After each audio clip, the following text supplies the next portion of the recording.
Hey guys, it's me, Seren, back with another video.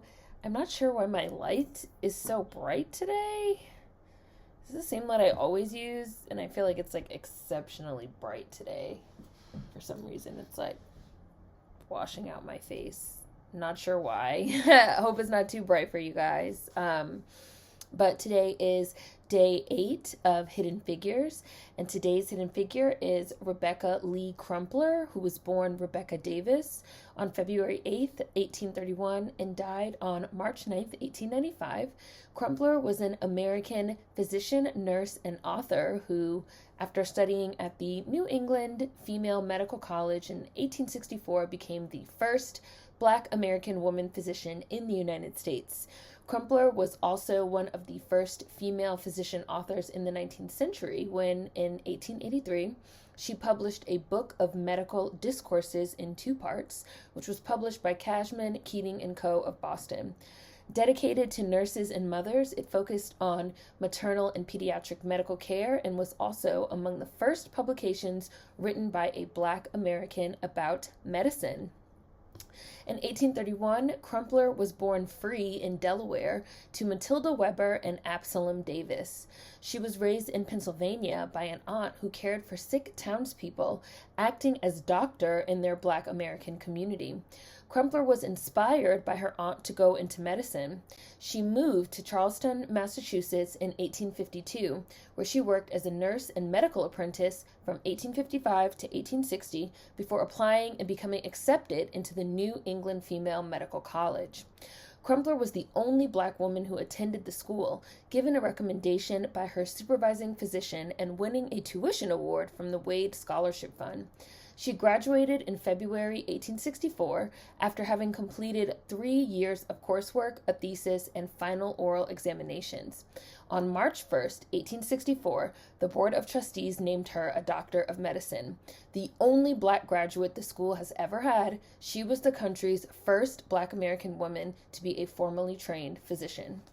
Married to Wyatt Lee, a Virginia native who was formerly enslaved while in Charleston, Crumpler and her husband moved to Boston, where she first practiced medicine by primarily serving poor Black American women and children for free.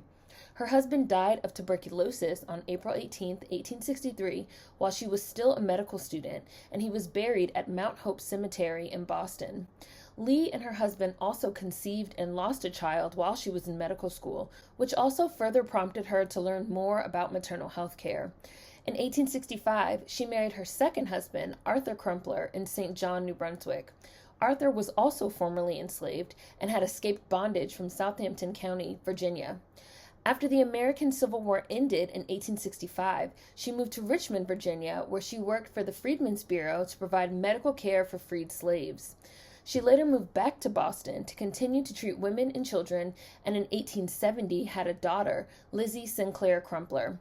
Crumpler also attended the elite West Newton English and Classical School in Massachusetts, where she was a special student in mathematics. She began teaching in Wilmington, Delaware, beginning in 1874, and in Newcastle, Delaware, in 1876. By 1880, the Crumplers had moved to Hyde Park, Boston. In 1883, Rebecca Lee Crumpler published a book of medical discourses in 2 parts from the notes she had kept over the course of her medical career. Dedicated to nurses and mothers, it focused on the medical care of women and children, with her main desire to emphasize the possibilities of prevention of illness and death. Crumpler's views on maternal and pediatric medicine were influenced by homeopathy, along with standard medicine usage, and her book was divided into 2 sections. The first part focusing on preventing and mitigating health problems in children from the teething period until the age of 5, and the second part focused on the life and growth of beings, or what we would now call prenatal care, along with women's health. Scientific American described the book as a forerunner to the very famous What to Expect When You're Expecting. Crumpler also included in the book autobiographical details about her experiences and things that led her to study and practice medicine. She said, "It may be well to state here that having been reared by a kind aunt in Pennsylvania, whose usefulness with the sick was continually sought, I early conceived a liking for and sought every opportunity to relieve the sufferings of others." That's my quote. This including was unusual as, at the time, writings and books by Black American authors often had prefaces and introductions written by or in the style of white males to give them authority and authentication.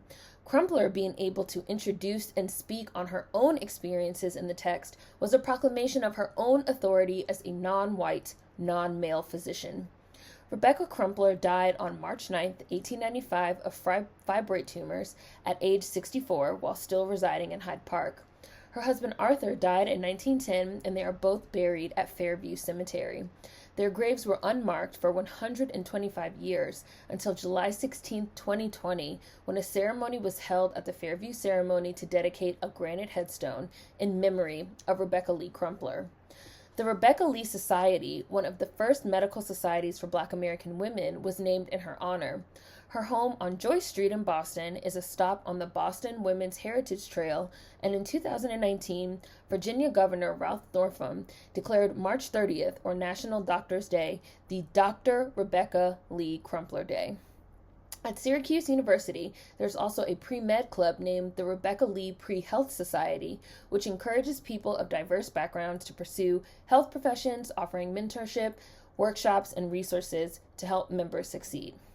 Described in her early 60s as tall and straight with light brown skin and gray hair, no photos survive of Dr. Crumpler, and I just want you guys to know that an often circulated photo attributed to her is actually of Nurse Mary Mahoney, who I've also done a Hidden Figures on. So there will be an illustration as the avatar, but in case you guys see any photos of her, of Rebecca Crumpler circling around, the vast majority of those images are actually of Mary Mahoney. And this is something that I do in Hidden Figures I found happens quite often, especially within a certain time frame. Normally the 1800s to the 1910s and 20s, a lot of the times the images are lost or they get mixed up, especially of like they'll mix up the images of Black women in science. They'll mix up the images of Black women in healthcare. So just so you guys know.